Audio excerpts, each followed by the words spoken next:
as the constant hum of automated trains raged on throughout the night. It was the simple sound of rainwater dripping from a busted pipe that kept Jack from drifting into dreamland. What was he missing? Over the last few months, these thoughts had flooded into his mind, almost drowning him each and every day. He was tired. His eyes were dark. The sound of an alarm caused Jack to face reality. He opened the shutters, hoping shafts of light would pierce the inky room, but was met with the cold embrace from the clouds above. They cast a shadow over his mantelpiece, masking his wedding photo in a sombre veil. Jack grabbed his jumper and began to head out of the room, and for a moment paused at the sight of his old work uniform piled on a chair in the corner. They were memories before machines rendered him redundant. The kettle's growing screech lured him out of it. As he made his way to the kitchen, he could feel the air around him grow colder. With each step, the icy tiles seemed to send shivers through his feet. The TV was on. It's the paradox of the modern age. We've never been more connected, yet we've never been more alone. The warmth of skin has been traded for the glow of a pixel, a drab man exclaimed on screen. Jack's wife wasn't watching. She was rushing more than usual, with her hair out of place and grey cardigan half buttoned up.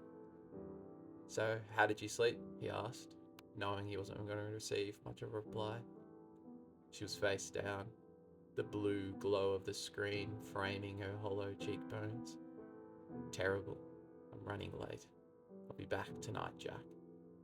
Can you get some bread whilst I'm gone?" Jack was about to open his lips, but was met with the sound of the front door slamming. Silence followed swiftly. It settled, like dust.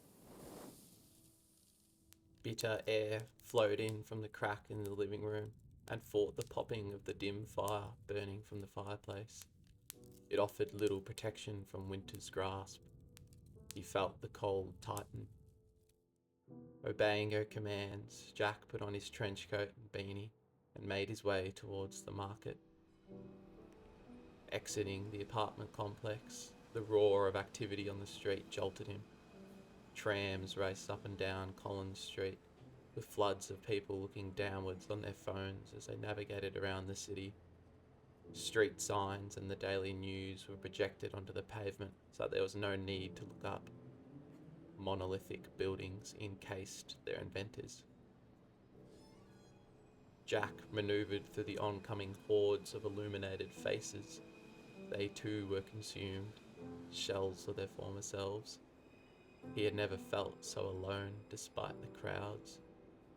Nothing had caused the human race as much trouble as their own intelligence. Jack reached Queen Victoria Market with bread in mind and took in his surroundings. A woman was arguing over expensive tuna to a Japanese chef, who, judging by his facial expressions, could not understand a word coming from her mouth. Jack's eyes walked up and down her body.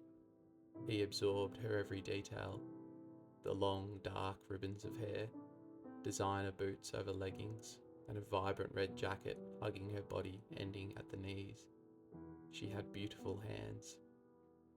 Jack felt himself become warmer as the sunlight seeped into the marketplace stalls, bathing them in an orange glow. Jack knew he could never attract a woman like that.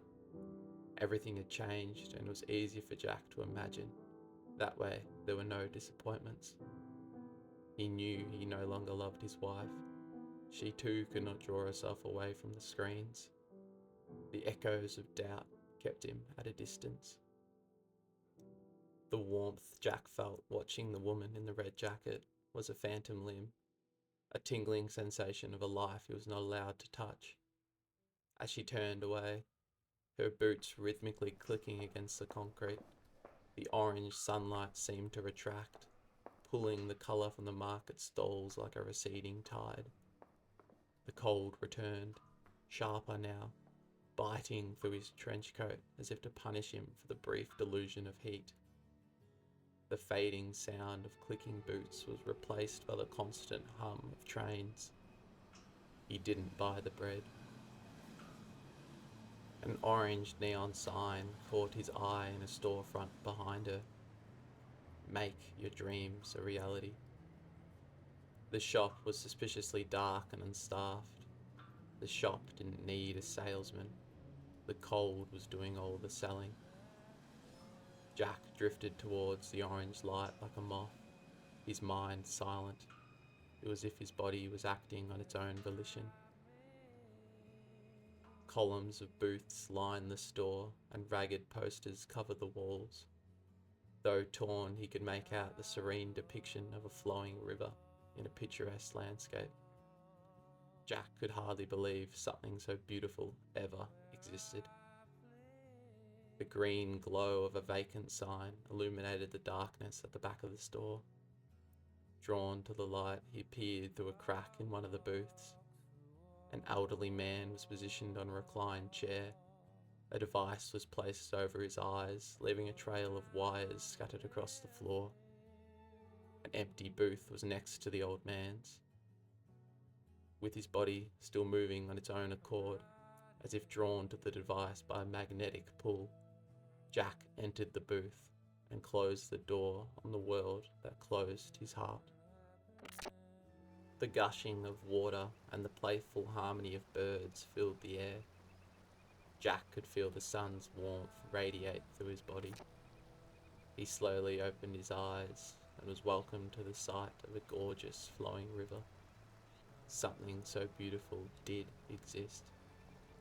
A picnic rug was set out on the banks.